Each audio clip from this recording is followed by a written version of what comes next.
একজন শেফ তার রান্না করার অনেকগুলো টুলস আছে, তার ভিতরে সবচেয়ে ইম্পর্টেন্ট টুলস হলো শেফ নাইফ। একজন যোদ্ধার যেমন তার অস্ত্র থাকে, একজন শেফ তার তেমনই অস্ত্র, সে হলো শেফ নাইফ। আমরা দেখতে পাচ্ছি এই শেফ নাইফ সম্পর্কে, এটা যেহেতু তার অস্ত্র, তাকে সেটা মেনটেন করতে হয়, স্টোরিং করতে হয়, ক্লিনিং করতে হয়। সো এই জিনিসগুলো আমরা প্র্যাকটিক্যালি দেখব। তার আগে একটু কথা বলে নেওয়া ভালো যে শেফ নাইফটা কত বড় হতে পারে, 8 থেকে 12 ইঞ্চি হতে পারে। শেফ নাইফের কোনটাকে কি পার্ট বলে সেই জিনিসটা আমাদের জানা উচিত। আমরা সেই জিনিসটা আপনাদেরকে দেখাবো। যেমন এটা হ্যান্ডেল, আমরা ধরতে পাচ্ছি হ্যান্ডেল, এটা কাটিং এজ, এটা ব্যাগ, পুরো জিনিসটাকে ব্লেড বলে। সো কতগুলো জিনিস আমাদের জানা উচিত। তারপরে এটা আমরা প্রতিবার যখন কোনো জিনিস কাটবো তারপর এটাকে ভালো মতো ক্লিনিং এবং স্যানিটাইজিং করে নিতে হবে। এটা সংরক্ষণ করতে হবে প্রপার ওয়েতে, যেন এর ধার নষ্ট না হয়। সো একজন শেফের জন্য শেফ নাইফ খুব ইম্পর্টেন্ট। শুধু শেফ নাইফ নয়, একটা শেফের জন্য নাইফ অনেক রকম হতে পারে। যেমন আমরা কোনো পটল ছিলছি বা কোনো কিছু পিলিং নাইফ বলি, ব্রেডের জন্য ব্রেড নাইফ বলি, কার্ভিং নাইফ বলি। সো এই বিভিন্ন রকমের নাইফ আছে, সেই জিনিসগুলো আমাদের জানতে হবে। আমরা সেই জিনিসগুলো দেখাবো একটু পরে। এখন আসেন নাইফগুলো দিয়ে যে আমি কাটবো, কেন কাটতে হবে। এই যেমন ভেজিটেবল, আমরা জানি যে যখন মাংসের সাথে আমরা আলু দেই তখন কি একটা বড় বড় করে দেই, কারণ ওটা কুকিং টাইম বেশি। আবার যখন করলা ভাজির সাথে আমরা আলু কাটি, ওটা কুচি কুচি করে কাটি, কারণ ওটার কুকিং টাইম কম। সো এই কুকিং টাইমের উপর এই জিনিসটা কত সময় লাগবে সিদ্ধ হতে, এটার উপর ডিপেন্ড করে আমরা কি কাটটা দেব।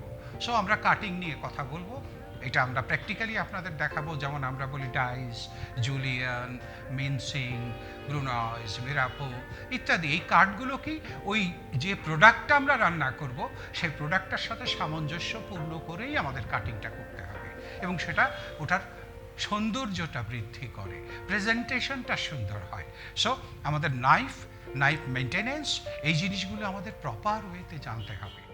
এবার আমরা দেখাবো, আমরা যখন নাইফ দিয়ে কোনো কাটাকাটি করি, এই নাইফ ধরা একটা প্রসিডিওর আছে, কিন্তু নাইফটা দিয়ে আমরা কাটবো যে তার আগে আমাদের ফিক্স করে নিতে হবে চপিং বোর্ড। এই চপিং বোর্ড ফিক্স করার একটা সুন্দর একটা ওয়ে আছে, আমরা চপিং বোর্ড বলছি এটাকে।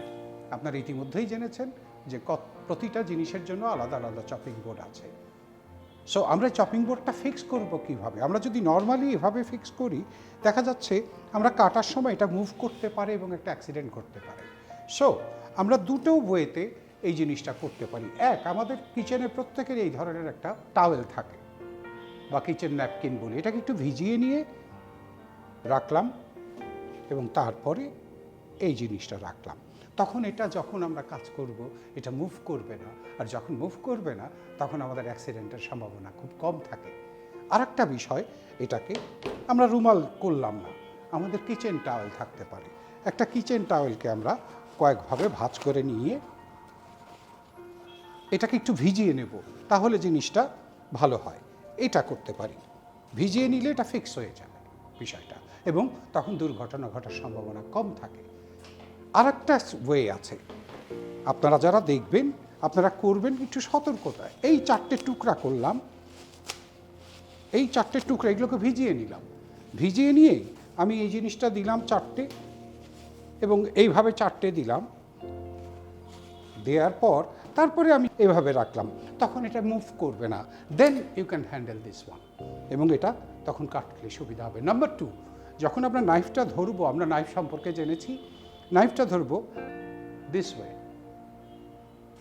এইভাবে শক্ত করে এইভাবে ধরা যাবে না, এইভাবে ধরা যাবে না। 2 অ্যান্ড দেন 3 অ্যান্ড দেন নাইফটা যখন কাটবো এটা একটা রিদিম আছে, এইভাবে না, একটা রিদিম আছে, সুন্দর করে সেই রিদিমে কাটবো। এবং বাঁ হাতের কাজটা হবে এইভাবে, না আঙুল কেটে যেতে পারে। সো এই ক্ল এইভাবে থাকবে এবং আস্তে আস্তে আমরা কেটে নিয়ে যাব। সো এটা খুব সতর্কতার সাথে কাজটি করতে হবে। সো আমরা চপিং বোর্ড এবং নাইফ হ্যান্ডেলিংটা আমরা ক্লিয়ার করে নিলাম, বিষয়টা আমরা এইভাবে মেনে চলব। ধন্যবাদ।